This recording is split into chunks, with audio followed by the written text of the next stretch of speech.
warahmatullahi wabarakatuh. Salam sejahtera untuk kita semua. Perkenalkan, nama saya Eki Riswanto, mahasiswa Fakultas Keguruan Ilmu Pendidikan, Program Studi Pendidikan Ekonomi, Universitas. Baiklah murid-murid semua, sebelum kita memasuki ke dalam pembahasan yang akan kita bahas, saya akan mengingatkan kepada kalian semua untuk tetap menjaga protokol kesehatan, yaitu dengan cara berdiam diri di rumah. Nah, semuanya, pembahasan pada pertemuan kali ini yaitu tentang struktur pasar.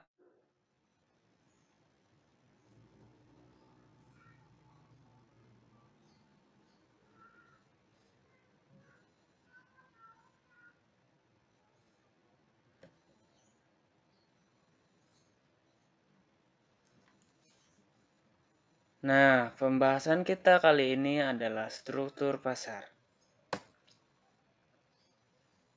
Apa sih struktur pasar itu? Struktur pasar memiliki pengertian pergolongan produsen kepada beberapa bentuk pasar berdasarkan pada ciri-cirinya, seperti jenis produk yang dihasilkan, banyaknya perusahaan dalam industri, mudah tidaknya keluar atau masuk ke dalam industri dalam peranan iklan dan kegiatan industri.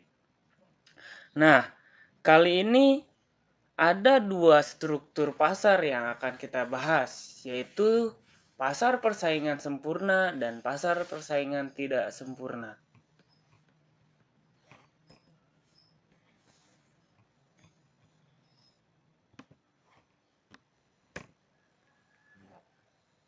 Nah, apa yang pertama kali terpikir oleh kalian ketika melihat gambar di atas?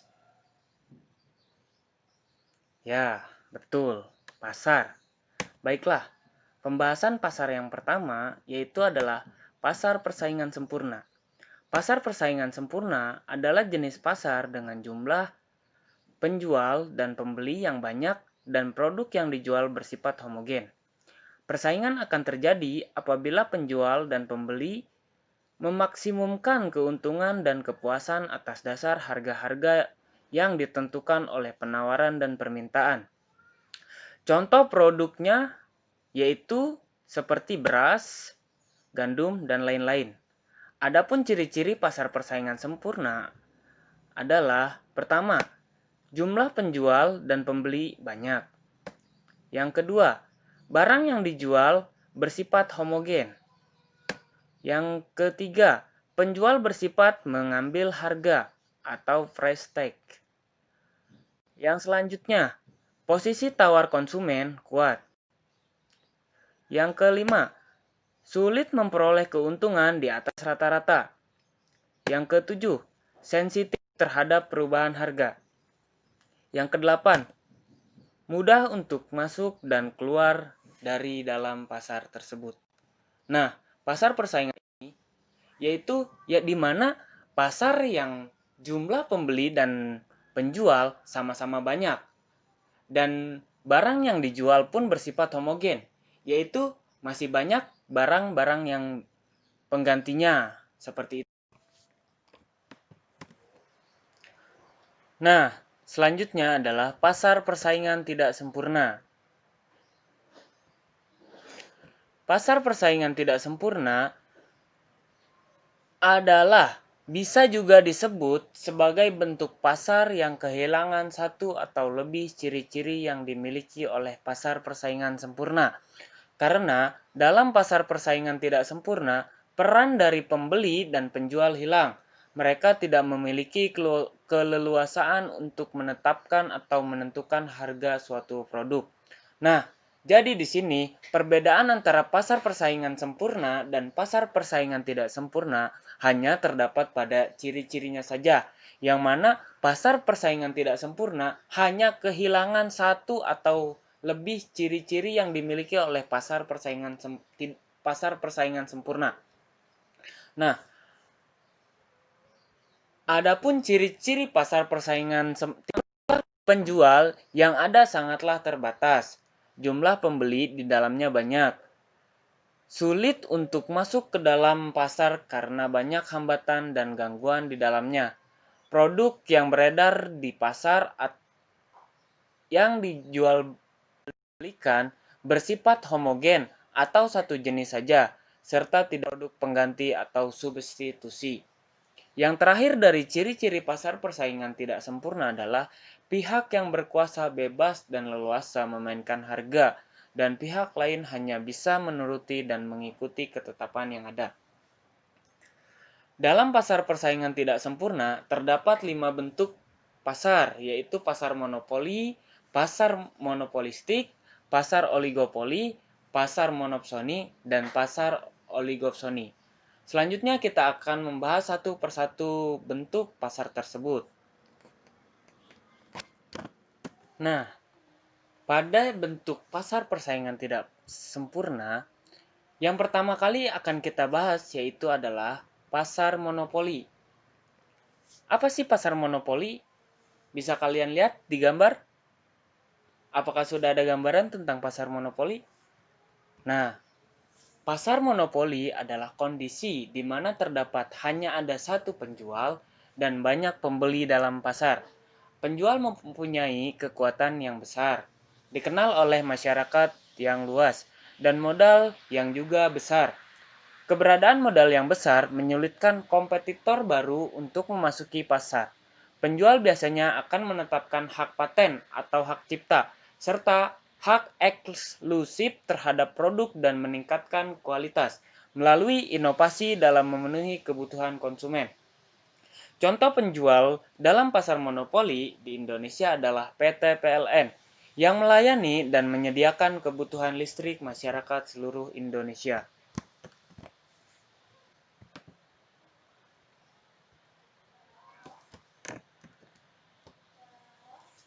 Nah, selanjutnya adalah pasar oligopoli.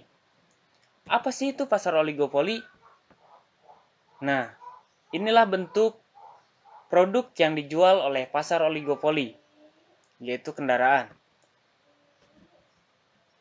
Nah, jika pasar monopoli hanya terdapat satu penjual, maka oligopoli terdapat beberapa penjual yang menguasai pasar dengan banyaknya pembeli.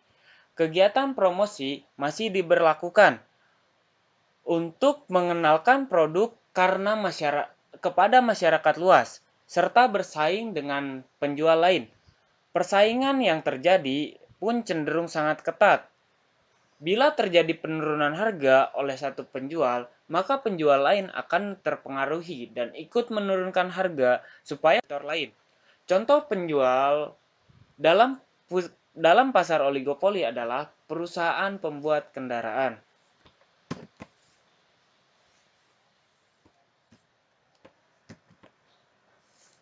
Nah, kesimpulan dari materi yang dibahas di atas adalah berdasarkan pembahasan dapat disimpulkan jika dalam struktur atau bentuk pasar memiliki perbedaan yang cukup mirip antara bentuk pasar satu dengan yang lainnya, tetapi memiliki peranan masing-masing dalam pasar. Oleh karena itu, pentingnya kita mengetahui bentuk atau struktur pasar agar kita tidak keliru dengan pasar yang sering kita jumpai dalam kehidupan kita. Bisa saja itu berbentuk pasar persaingan sempurna ataupun pasar persaingan tidak sempurna yang memiliki beberapa bentuk, antara lain pasar monopoli, pasar monopolistik, pasar oligopoli, pasar monopsoni, dan pasar oligopsoni. Selanjutnya adalah pasar monopsoni. Nah, pasar monopsoni berbanding terbalik dengan pasar monopoli, yang mana pasar monopsoni terdapat banyak penjual dengan hanya ada satu pembeli. Pada pasar ini, pembeli jauh lebih berkuasa dibandingkan penjual. Harga produk bisa disesuaikan dengan harga pembeli. Di samping penjual tetap akan mencari keuntungan sebanyak-banyaknya. Kualitas dari produk yang dijual juga lebih terjamin karena penjual berusaha memberikan yang terbaik untuk pembeli agar tak kalah dengan penjual lainnya. Jadi, pasar monopsoni ini adalah kebalikannya pasar monopoli, yang mana tadi pasar monopoli adalah terdapat satu penjual dan banyak pembeli. Nah, di pasar monopsoni ini hanya ada satu pembeli dan banyak penjual. Dan biasanya barang-barang yang dijual juga yaitu menentukan dari harga yang dianjurkan oleh konsumen.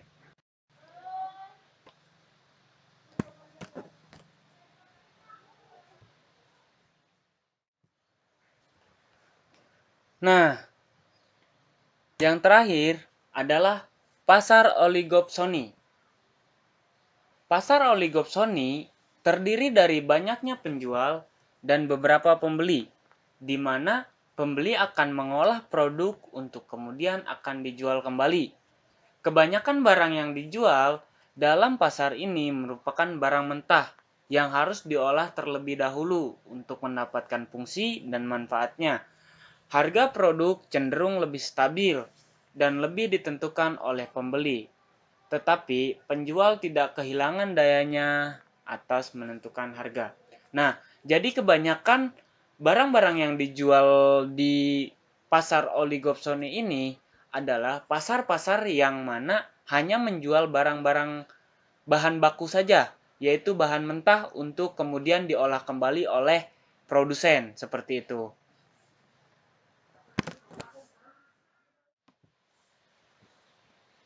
Baiklah, selanjutnya adalah pasar monopolistik. Apa itu pasar monopolistik? Pasar monopolistik adalah terdiri dari penjual yang menjual produk identik, tetapi memiliki perbedaan baik dari ciri khas masing-masing, dari segi fungsi, manfaat, kemasan, atau bentuk, dan lain-lain. Jumlah penjual pada pasar ini tidak terbatas dan dapat dimasuki dengan mudah oleh kompetitor baru. Inovasi dan promosi menjadi penentu dalam kesuksesan penjualan produknya. Nah, seperti itulah gambar di samping itulah contoh dari produk pasar monopolistik. Baiklah, mungkin cukup sekian pembahasan yang bisa saya sampaikan. Kurang lebihnya saya mohon maaf. Terima kasih, semoga bermanfaat untuk kita semua. Wassalamualaikum warahmatullahi wabarakatuh.